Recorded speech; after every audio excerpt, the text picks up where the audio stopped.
पहला तो मैं मुकेश सर का धन्यवाद करूंगा, फिर संदीप सर और भरत सर का। मैंने जब भी फोन किया है, मुकेश सर ने व्यवस्थित जवाब दिया है मुझे।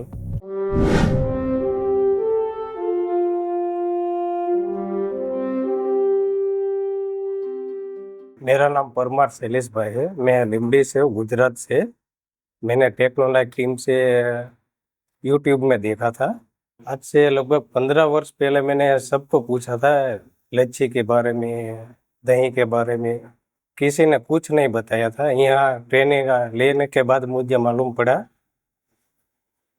कि बहुत मैं अब कर सकता हूँ। लच्छी है, दही है, मट्ठा है, श्रीखंड है, पनीर है, वो सब चालू कर सकता हूँ, डेयरी प्रोडक्ट। 3 दिनों की इस ट्रेनिंग में क्या क्या प्रोडक्ट्स आपने सीखे हैं, हम आपसे वो भी जानना चाहते हैं। श्रीखंड है, मट्ठा है, लच्छी है, छाछ है, बटर छाछ है। जो लोग आना चाहते हैं, क्या मैसेज रहेगा आपकी तरफ से, उनको क्यों आना चाहिए यहाँ पे? आपने जो चालू किया है वो भी आ सकते हैं, और नहीं किया करना चाहते हैं वो भी आ सकते हैं। एक बार ट्रेनिंग लेके आए फिर चालू करे तो आपको कभी लॉस नहीं होगा।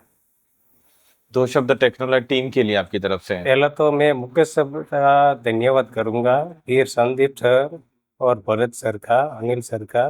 मैंने जब भी फोन किया है, मुकेश सर ने व्यवस्थित जवाब दिया है मुझे। उनके लिए थैंक्स। 3 दिनों की इस ट्रेनिंग को अगर आप अपनी लोकल लैंग्वेज गुजराती में अगर एक्सप्लोर करना चाहेंगे तो कैसे कर पाएंगे? ई पर આપણે જાણવા માંગીએ છે। 3 દિવસની ટ્રેનિંગમાં તમારે જો પહેલા તો તમે ડાયરેક્ટ ચાલુ કરો તો પછી ઇમ્પોસિબલ છે, પણ ટ્રેનિંગ લઈને ચાલુ કરો એટલે તમે ક્યાંય અટવાઈશો નહીં। Thank you, thank you, thank you very much.